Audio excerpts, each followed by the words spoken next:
Another major construction project is set to start in Indianapolis soon as well. Monday, the Department of Public Works will close another of the big but old bridges over Fall Creek.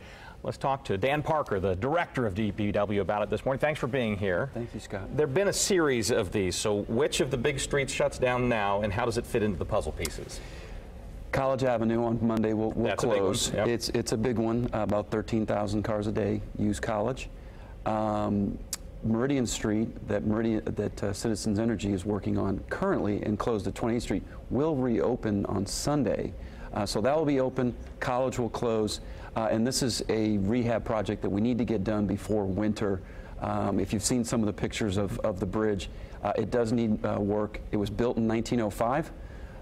The unfortunate part of this is just that Central Avenue, which was also built in 1905, is taking a lot longer than we hoped. It's like a huge jigsaw puzzle putting it back together. What did you find about Central once you got in there that made this a more difficult project than anticipated? Well, it's a historic bridge, so we had to take it apart, and the sandstone, that's what everyone sees on the sides, needed to be taken apart piece by piece.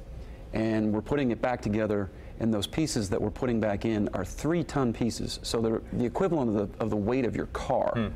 And if some of the pieces are not in good quality condition to put back, we have to order it special, and the pieces have to be approved by a historic preservation officer.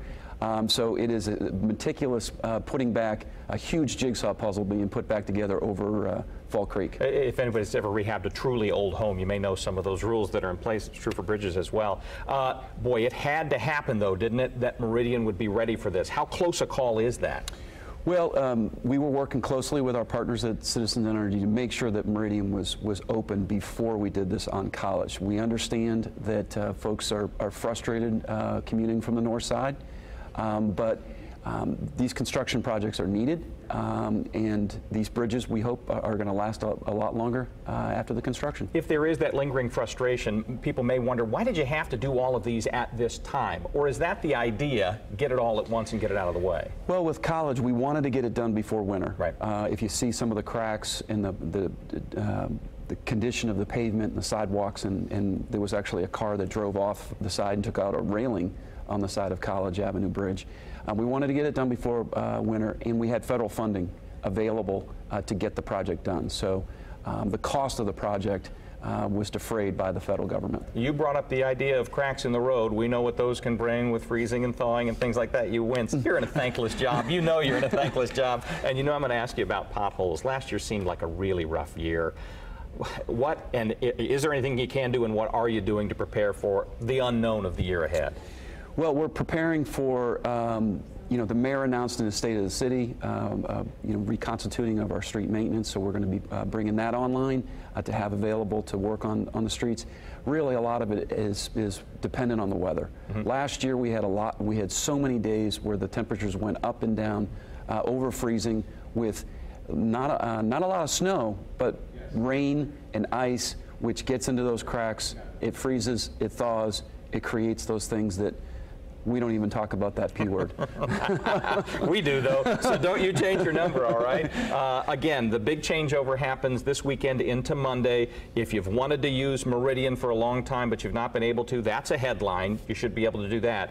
But we lose College over Fall Creek for a while. Yes, and on our website there's some alternative routes that folks can use.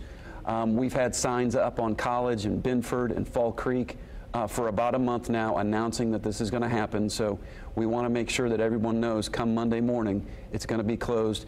The preferred alternative is to go over to Dr. Andrew J. Brown and take that south to either 25th or 16th, and then head back to your normal route of College. Or I guess on the east, if you can get over the creek before then, maybe Keystone, something like that, that's an option as well. Keystone, if you're coming down Binford, go down Keystone, either take it all the way to the interstate or down to whatever street you like to take in to get back to your normal route. But there's plenty of places to do. We survived the interstate closing this summer. That was 133,000 cars a day. So this Indianapolis commuters are resilient, and I know they can make it through this 60 days. It's scheduled to be open by Thanksgiving. 2 months. All right. Well, the clock starts on Monday. We'll have Mobile News Tracker out in our daybreak coverage that day as well to see how things are going with that. And again, as the weather changes, we'll certainly watch to see what kind of pothole year we are going to head into. Dan Parker, thanks for time this morning. Thank you. Absolutely. It is 7:15 right now. Kylie?